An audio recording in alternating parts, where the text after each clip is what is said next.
제가 오늘 구약 하박국서 2장 1절부터 4절을 본문으로 삼아서 비록 더딜지라도 라는 제목을 가지고 말씀을 전할 때 우리 모두에게 충만한 은혜와 또한 위로와 소망의 시간이 되기를 바랍니다.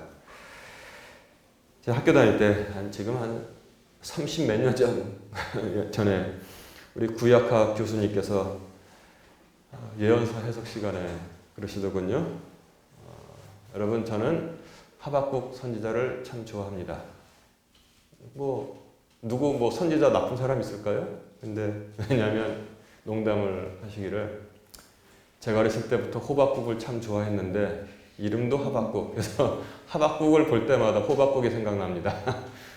그래서 30 몇 년 전에 들은 농담인데 지금도 생각이 납니다. 하박국. 그런데 하박국의 이 소망의 메시지 때문에 우리가 굉장히 즐겨 읽는 말씀이 맨 뒤에 또 나오거든요. 비록 무화과 나무에 열매가 없고 우리의 외양간에 송아지가 없을지라도 난 여호와로 말미암아 즐거워하리로다. 그게 바로 이제 하박국의 맨 마지막에 나오는 하나님을 찬양하는 그런 기쁨의 시입니다.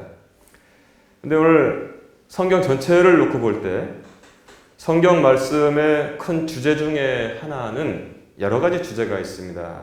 하나는 기다려라입니다. 기다려라. 기독교인들은 그래서 기다리는 사람들입니다. 더 정확하게 말하면 믿고 기다리는 사람들입니다. 믿고 기다리는 사람들. 근데 기다림은 이 성경 밖에서도 많은 얘기들을 가져오는데, 그래서 기다림은 세상의 문학의 주제이기도 합니다. 사실 우리가 다 알고 있는 춘향전도 보면은 그 주제가 남녀의 청순한 아주 사랑도 되지만 기다림이 그 주제가 됩니다. 춘향이가 변사또의 그 못된 짓을 막아내면서 목에다 이 칼을 쓰고 옥에 갇혀가지고 기다리잖아요. 이몽룡의 과거 급제에서 내려올 그날을 기다립니다. 아니 비록 거지가 돼서 내려올지라도 서로 사랑을 맹세한 그 연인을 기다리고 있는 것입니다. 문학의 주제이기도 하죠. 그리고 또 외국 작품 보면은 고도를 기다리며라는 나중에 이제 브로드웨이에서 연극으로도 하는데 아주 유명한 연극도 있고요. 그다음에 영화 및 예술의 주제도 됩니다. 그런데 한국인은 요즘 와서 특히 빨리빨리 문화를 가지고 있기 때문에 은근과 끈기로 기다렸다는 그런 우리 조상들의 때는 다 지나가 버린 것 같기도 하고, 여러분 망부석 얘기 알잖아요. 망부석. 일본의 이 도공 임진왜란 때 잡혀간 남편을 기다리면서 하여튼 해안선 위에서 이렇게 기다리다가 남편 돌아오길 기다리다가 돌이 됐다. 망부석. 그런 것도 있습니다. 문학에 보면은. 그러니까 기다림이라는 것이 상당히 큰 우리에게 많은 감동과 지혜를 또 얻게 하고 연습을 시키고 인생은 기다리는 것의 연속이다라는 것도 가르쳐주는 것 같습니다. 그런데 요새 IT 기술이 발달하면서 어떤 논문을 읽어보니까 사람들이 기다리는 습성들이 점점 없어진다고 합니다. 왜냐면은 우리가 1초 2초에 목숨을 다투고 살던 사람들입니까? 근데 이 IT 기기가 나온 다음부터 몇 초 더 빠른 걸 사기 위해서 많은 돈을 쓴단 말입니다. 몇 초 더 빠른 걸 위해서. 그리고 뭘 하는데 조금 컴퓨터가 늦게 들어가고 하면은 사람들이 막 안절부절을 못 한대요. 그런 게 지금 막 생겨난다고 합니다. 그래서 결국 IT는 두 가지잖아요. 더 큰 그릇, 더 빨리빨리 움직이는 계산하는 머리, 큰 그릇, 빨리빨리 두 가지입니다. 그래서 복잡한 거 다 담을 수 있고 그걸 또 빨리빨리 만들어 계산해내는, 그래서 사람들이 쓰게 하는 건데, 저도 이걸 쓰고 있지만 이렇게 말씀드리는 저도 그 중에 하나가 되어서 어떤 데 좀 늦게 걸리면 좀 답답해요. 그래서 컴퓨터가 좀 이렇게 모래시계 같은 거 나오고 한참 있으면 아 이것도 안 되는구나 해서 빨리빨리 꺼버려 다시 해보고 그렇게 이 인내하는 거를 더 어렵게 하는 걸 볼 수 있습니다. 제가 학교 다닐 때만 해도 이런 컴퓨터가 어디 있습니까? 뭐 시험 문제도 선생님들이 철필로 이렇게 써가지고 뭐지 이렇게 등사지라고 합니까? 놓고선 이렇게 검은 잉크 해가지고 이렇게 해가지고 나오는 거 해가지고 그걸로 가지고 시험을 보고 그다음에 뭐 이렇게 학교를 다녔던 세대이기 때문에 이런 걸 전혀 갖질 못했어요. 그런데 지금 아이들은 어렸을 때부터 이걸 끼고 사니까 성경에 기다려라 라는 그런 그 복음의 가치, 말씀의 가치가 참 좀 생소하게 들리지 않을까 하는 생각이 좀 들기도 합니다. 이러한 시대에 오늘 말씀은 기다리고 있는 중인 우리들에게 아니면은 일부는 기다림에 지친 우리들에게 어떤 메시지를 전하고 있는데 여러분 경청해 주시기 바랍니다. 오늘 말씀을 보면 하박국 선지자의 활동 시기는 언제냐면은 갈대아인이라는 표현이 나오는데 여러분 갈대아인은 우리 대한민국 사람을 뭐라고 그래요? 한민족이라고 그러잖아요. 갈대아인이라는 말이 성경에 나오면 그건 바벨론 사람을 말하는 것입니다. 바벨론 사람들. 갈대아인 그리고 느부갓네살 왕이 612년 예수님 오시기 612년에는 아시리아를 망하게 하고 그 다음에 그 후로 한 7년 지나서 605년에는 그 강력한 이집트를 애국을 망하게 하고 그 다음에 좀 더 시간 지나서 587년에는 예루살렘에 올라와서 유다를 지금 다 멸망시켰단 말입니다. 그리고 예루살렘을 딱 포위하고 지금 항복해라 이렇게 지금 외치고 있는 시대입니다. 여러분 그러면 지금쯤 수십 년 신앙생활을 했으면 어떤 선지자하고 지금 활동 시기가 같구나. 어떻게 알 수 있어요? 예루살렘 멸망 직전에 전부 다 너희들은 포로로 끌려가라. 지금 하나님께서 이 성을 심판하신다. 그러고 다니는 선지자가 있었어요. 예루살렘 성 안에. 그래가지고 모든 백성들로부터 미움을 받았습니다. 누굽니까? 예레미야 선지자하고 활동 시기가 같다는 사실을 우리가 알 수 있는 것입니다. 그래서 하박국 선지자는 예레미야 선지자와 활동 시기가 아주 비슷합니다. 예루살렘이 멸망하기 직전에 활동을 했는데 그래서 하박국 선지자의 내용을 보면은 하박국 선지서의 내용을 보면은 두 개의 불평, 두 개의 하나님의 응답 그리고 맨 마지막에 하박국 선지자가 맨 처음에 불평을 했어요. 그때 하나님께서 응답을 해주셨습니다. 그래도 선지자의 마음에 다 풀리지 않았습니다. 또 한 번 불평을 했습니다. 그랬더니 하나님께서 또 응답을 해주셨습니다.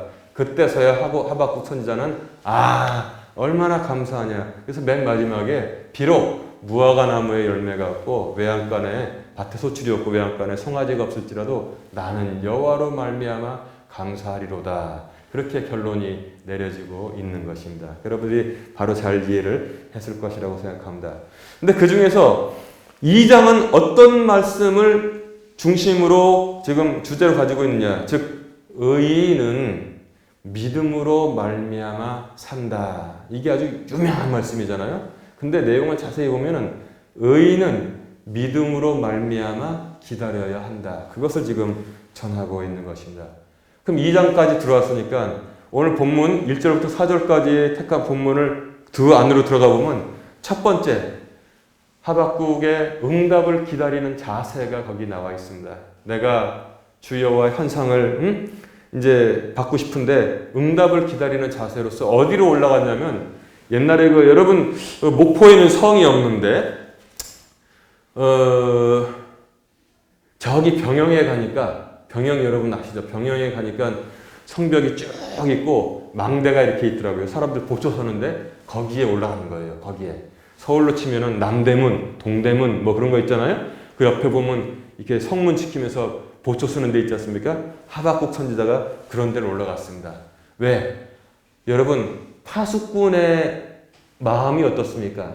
뭘 자세히 살펴보고 간절히 살펴보고 기다리잖아요. 그 마음을 지금 표현하고 있는 것입니다.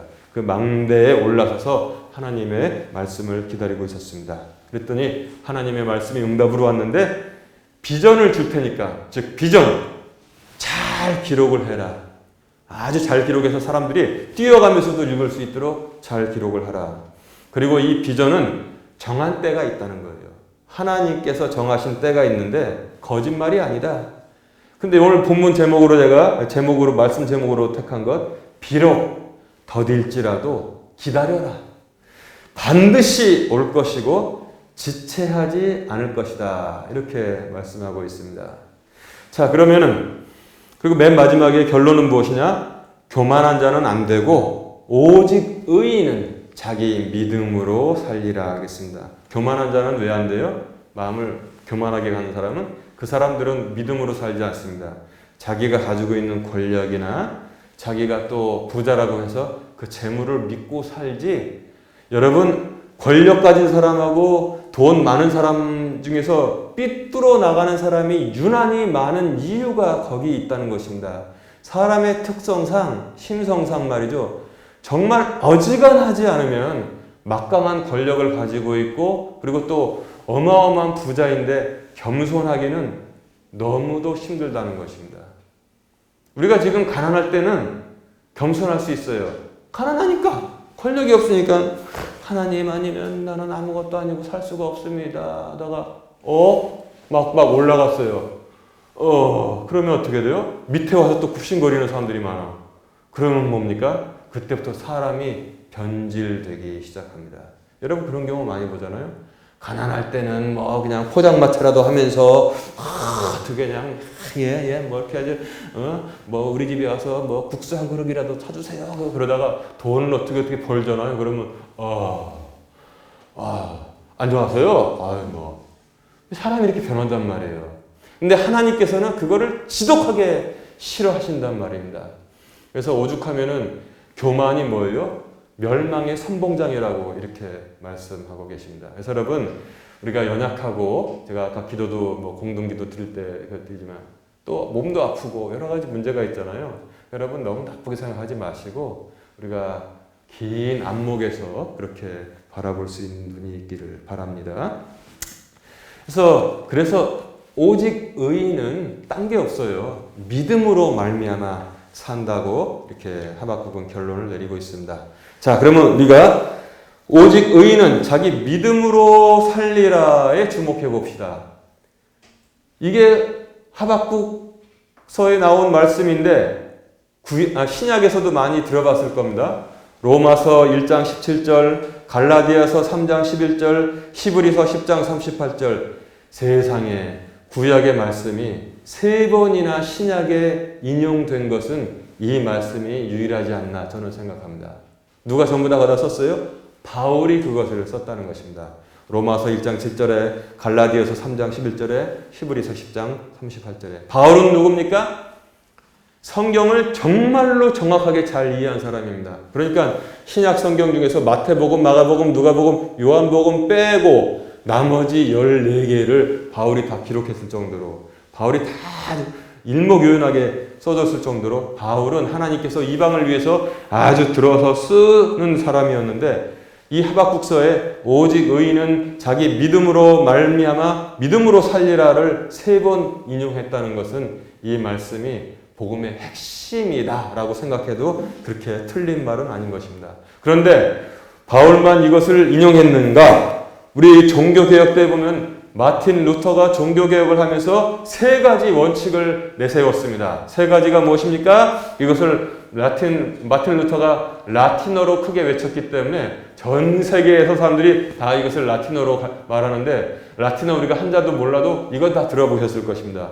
졸라 스크립투라. 뭡니까? 오직, 졸라는 오직이에요. 졸라 스크립투라. 오직 말씀으로.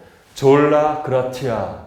오직 은혜로. 그 다음에 졸라 피데. 오직 믿음으로. 졸라 피데. 즉 오직 의인은 자기 믿음으로 살리라. 이것을 마틴 루터가 또 역시 인용한 것을 볼 수 있어요. 그래서 그렇지, 우리가 교회 권위라고 해서 교황이 이렇게 말하고 저렇게 말하고는 우리가 갈피를 잡을 수 없다. 오직 성경으로 주신 말씀으로만 우리가 신앙생활 해야 된다. 이게 마틴 루터의 말이에요. 자, 교황 얘기가 나왔으니까 한번 비교해 볼까요? 지난번에 있던 이 독일 출신의 베네딕토 교황이 뭐라고 했습니까? 동성연애는 하나님의 말씀에 정면으로 위배되는 범죄다라고 말했어요. 그런데 얼마 전에 지지난주인가요? 그 다음 교황인 프란치스코 교황이 뭐라고 그랬습니까? 동성연애도 다 수용돼야 되는 것이다. 이렇게 말했습니다. 어느 말이 맞습니까 도대체? 이렇게 교황은 무호하지 않고 이럴 수도 있고 저럴 수도 있으니까 마틴 루터가 뭐라고 했냐면 이것저것 따지지 말아라. 오직 성경으로만이다. 여러분 이해가 확 100% 오죠? 두 번째 뭐냐면 우리가 뭐 선행을 해야지만 뭐 천국에 뭐 간다 그런 거는 다 되지 않는 말이고 오직 하나님의 은혜로만 구원받는 것이다. 이렇게 지금 졸라 그라티아 이렇게 말했습니다. 졸라 피데는 무엇이냐? 그리고 또 뭐예요? 은혜로만 우리가 예수님께 나갈 수 있다. 이렇게 지금 가르쳐주고 있는 것입니다. 그래서 하나님께서 이런 자들에게 응답을 허락하시는데 여러분 이 응답 내가 언제 한번 다시 자세하게 말씀을 전할 마음을 가지고 있는데 이 세 가지로 응답이 온다는 사실 여러분 알아야 돼요. 첫 번째는 말씀으로 옵니다. 말씀으로. 고민했던 거, 기도했던 거, 그런데 말씀을 읽다가 이거 지금 나에게 주시는 하나님의 말씀이구나. 그때 성령의 강화 감동이 있다는 것입니다. 평소에는 그냥 넘기던 말이 딱 마음의 응답으로 와요. 여러분 경험을 많이 했을 것입니다. 말씀으로 응답이 옵니다. 성령께서 감화 감동하시기 때문에 말씀으로 응답이 옵니다. 또 무엇이냐? 또 하나의 방법은 이걸 잘 들어야 돼요. 섭리로, 하나님의 섭리로 생활 중에 응답이 옵니다. 우리가 지금 기도를 드리잖아요. 하나님, 우리 교회가 이제 예쁘게 예배당을 지어야 되는데 정말 전망이 좋고 그리고 또 충분히 넓고 그리고 또 접근하기 좋은 땅을 주시옵소서 이렇게 기도를 매일 드리고 있지 않습니까? 그러면 하나님께서 김 목사야 너의 기도가 다 찼다. 어디 가서 몇 번지로 가. 그런 응답 여러분 아니에요. 그건 아닙니다. 하나님의 섭리로 오는 것은 예를 들어서 이렇게 생활하고 있는데 아는 분이 지나가다가 목사님 뭐 하다가 얘기하다 보니까 저쪽에 되게 정말 아름다운 땅이 뭐 이렇게 있던데 누가 판다고 그러던데 한번 가보세요. 그래가지고 그래요? 가다 정말 너무 좋구나. 교인들에게 말했더니 정말 너무 좋습니다. 감사합니다. 이게 바로 하나님의 섭리로 응답받는 거예요. 이게. 근데 사람들이 오해를 해가지고 하나님의 응답받는다 그러면 하나님의 음성을 듣는다고 자꾸 그래요. 그래서 이거 굉장히 위험한 신앙입니다. 하나님의 음성 듣기는. 그런 거에 여러분 봐야지. 하나님의 음성 듣기 훈련도 있어요. 응? 하나님이 무슨 바리톤 목소리로 말씀하시나 아니면 베이스로 하시나 그런 거는 잘못된 겁니다. 하나님의 응답은 말씀으로 성령의 감화 감동을 통해서 그리고 섭리로 하나님의 섭리로 이렇게 이루어지는 것이지 음성으로 듣는 거는 굉장히 위험한 신앙입니다. 자, 어떤 이들에게 그러면 하나님께서 응답을 빨리 하시는가? 겸손한 자. 겸손은 항상 좋아요. 겸손은 항상 좋습니다. 겸손한 자에게 응답하십니다. 두 번째, 마음이 상한 자. 마음이 상한 자. 심령에 애통하는 자. 그에게 하나님께서 응답을 빨리 하십니다. 그리고 또 뭡니까? 돌이키는 자. 회개하는 자. 정말 이대로 살면 안 되겠구나. 회개할 때 하나님께서 응답을 속히 해 주십니다. 근데 성경은 지금 어떻게 말씀하고 있냐면 보통 우리들에게 응답을 하시는데 비록 더딜지라도 라고 주님께서 말씀하고 있습니다. 비록 더딜지라도. 더디다는 거 여러분 아까 제가 요즘은 5초, 1초도 못 견디는 아이들이 막 생겨나는데 이럴 때 더딘 것 자체가 아주 고통스럽습니다. 여러분들의 자신의 문제나 부모님의 문제나 자녀들, 특히 자녀들의 문제를 놓고 자신의 문제를 놓고 그것이 어떤 것이든지 좋아요. 빗나간 아들, 빗나간 딸, 자기 자신의 고통스러운 이 병 아니면 지금 가정이 어려워져서 뭐가 어려워져서 근데 계속 기도를 하는데 응답은 전혀 사람들이 들린다고 하는데 오지도 않고 그리고 또 기독교 방송 텔레비 틀어보면은 참 눈꽃 사나워 죽겠는 게 뭐냐면 내가 그렇게 피를 절철 흘리면서 하나님께 기도하고 간구할 때는 아무런 응답도 없으시더니 저기서 나와서 깔깔 웃고 하는 사람들에게는 하나님께서 세상에 내가 어떤 옷을 입고 나갈까 하는데 오늘 그 옷은 어울리지 않는다. 뭐 입으라고 그런 시시콜콜한 것까지 다 응답하셨다고 깔깔깔깔 웃고 막 그러는 거. 그러면 사람들은 아주 고통스럽고 영적인 갈등을 느낍니다. 젠장 나는 뭔가 저 사람들에겐 저렇게 쓰잘데없는 아무런 것도 아닌 것도 다 응답하셔가지고 하하호호 하는데 나는 눈에서 피눈물 나고 어려운 싸움을 싸우고 힘들어하는데 아무런 것도 없어. 그럼 사람들이 영적인 갈등을 하게 됩니다. 고통스러워요. 더 나아가서 더딜지라도 계속 나오면 믿음 자체가 흔들립니다. 그래가지고 뛰쳐나간 사람들 많아요. 왜? 응답을 잘못 이해하고 있었고 어떻게 기다려야 되는지를 들어본 적이 없기 때문에 그래요. 항상 보면은 누구 하나 잘된 사람을 표본으로 갖다 놓고 이 사람처럼 돼야 된다고 가르치니까 이게 문제잖아요. 아니 창세기부터 요한계시록까지 누구 잘난 사람 하나 갖다 놓고선 이렇게 되라고 응? 그렇게 말씀 전하는 데 있으면 내가 좀 안 읽었나? 언제 우리 교회는 매일 성경 읽잖아요. 그거 찾으면 나 좀 전화로 좀 알려주세요. 이 김 목사가 알고 있는 오히려 성경의 내용은 히브리서 믿음장 보세요. 믿음장. 거기 아브라함이 나오는데 그는 갈 바를 알지 못하고 나갔고 응? 사라는 어땠어요? 태가 이미 다 죽어서 여자들은 더 나이 들면은 애기 못 낳잖아요.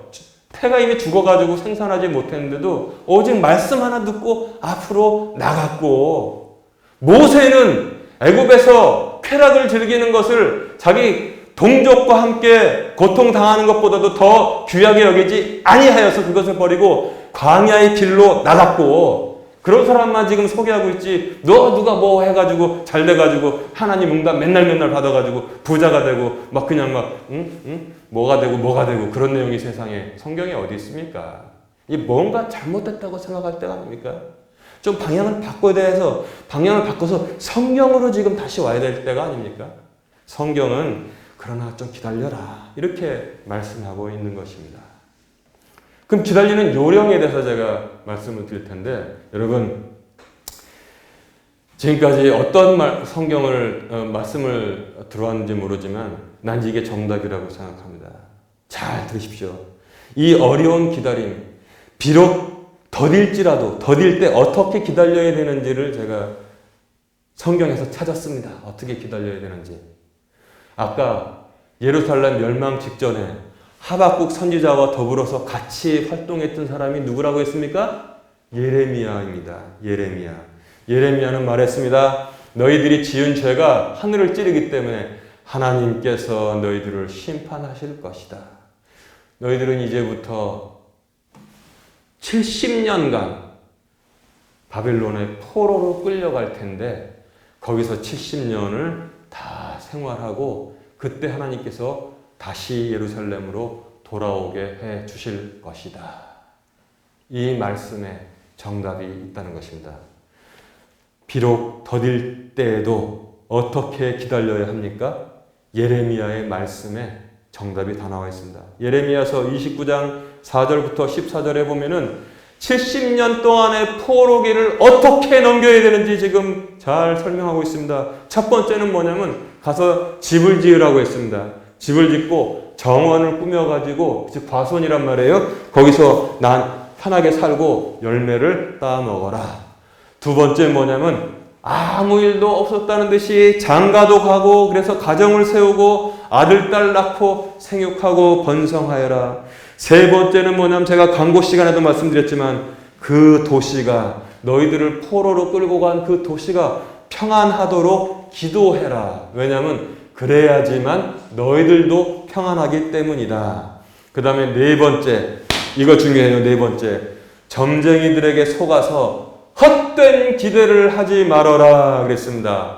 점쟁이들에게 속아서 헛된 기대를 하지 말아라. 어떤 점쟁이가 일어나서 아닙니다. 하나님께서 70년이라고 말했다고 예레미야가 그러는데 하나님께서 그것을 20년으로 줄여주신다고 저에게 응답해 주셨습니다. 어떤 또 거짓말쟁이가 나와가지고 20년이 뭐냐 10년이면 족하다고 말씀해 주셨습니다. 그런 거짓말에 속지 말고 헛된 기대를 하지 말라고 말씀하였습니다. 하나님의 뜻은 말씀대로 이루어지면 그때 어련히 평안히 돌아갈 것이다. 이렇게 지금 말씀해 주고 있는 것입니다. 여러분, 하나님께 기도하고 기다리는 자세의 정답이 여기 다 나와 있는 것입니다. 무엇입니까? 한마디로 줄이면 일상생활 평안하게 하면서 없는 듯 있는 듯 하면서 기도하면서 기다리라고 하는 거예요. 그래야지 너희들이 말라 죽지 않고 내 말이 이루어질 때 그때 하나님께서 허락을 하시겠다. 이렇게 지금 우리에게 응답해 주시는 것입니다. 이것을 여러분 정답으로 삼으시기 바랍니다. 안절부절하면서 입술 마르지 마세요. 입에다 침 바르지 마세요. 바짝바짝 마르지 마세요. 제가 비유를 하나 할 게 있는데 예레미야의 말씀처럼 하나님께서는 반드시 약속대로 그러나 더디게 응답하시는데 이게 뭐 적절한 비유가 될지 모르지만 옛날에 제가 결혼한 다음에 신혼 때 저희 집에 제 친구들이 집들이를 왔어요. 놀러 왔어요. 근데 그 중에 이제 은행 어떤 그 무슨 경제연구소 제일 큰 은행 경제연구소에 이제 근무하는 친구가 있었는데 친구가 이제 공부를 많이 했어요. 박사학위까지 받아가지고 이제 거기서 연구를 하는데 저희 집 와서 이 친구들에게 그러는 거예요. 야, 좀 있으면 말이야 무슨 이 회사가 이 주식을 공모할 텐데 그거 꼭 사라. 그거 꼭 사. 그리고 그거 팔지 말고 꼭 면제까지 기다리라고 하더라고요. 우선 뭐 제가 어떻게 주식에 주자를 하니까 그래가지고 뭐 좀 발행가는 5,000원이니까 이거 좀 삽시다 해가지고 조금 샀어요. 조금 사가지고 제가 그때 참 지혜롭게 행동했습니다. 우리는 주식에 대해 주자도 모르니까 이 친구가 연구소에 있어가 사라고 했는데 이거 뭐 보지 말고 이 증권을 주잖아요. 누런 봉투에 넣어가지고 던져버립시다 해가지고 여러분 그 장롱 있으면 뒤에 그 공간이 있잖아요. 장롱지로 다 던져버렸어요.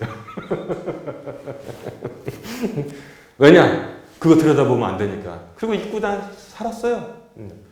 그랬더니 때가 되니까 상장이 됐다고 뉴스가 나오더라고요. 그래가지고 하고 있지. 그러니까 막 오르더라고요 그게.